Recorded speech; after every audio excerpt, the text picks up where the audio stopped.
Hi, I'm Sanjit Kumaran, Doctor of Audiology, Clinical Director at the Ear Company. Welcome back to All About Hearing.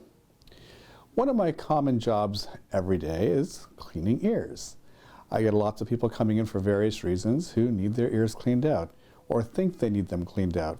Oftentimes people come in feeling plugged and they're not really plugged, and I'll tell them they're not. But why do they feel that way? These are things we've got to figure out. Now, there are times in which I will not clean an ear, or I've got to take extra precautions with an ear.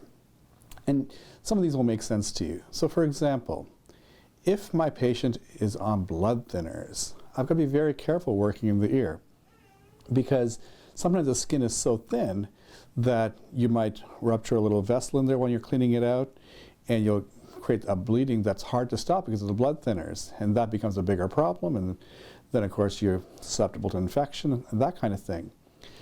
Speaking of infection, that's another great reason that I have to be careful or don't clean the ears out.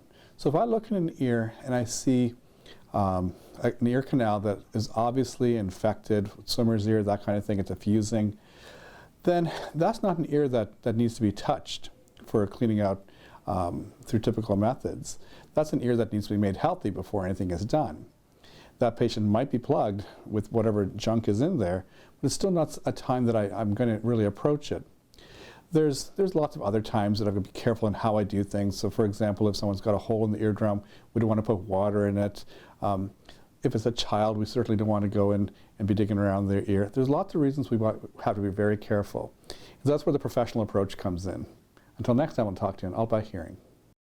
All About Hearing is brought to you by the Ear Company on Lansdowne Street. The Ear Company, your best choice for better hearing.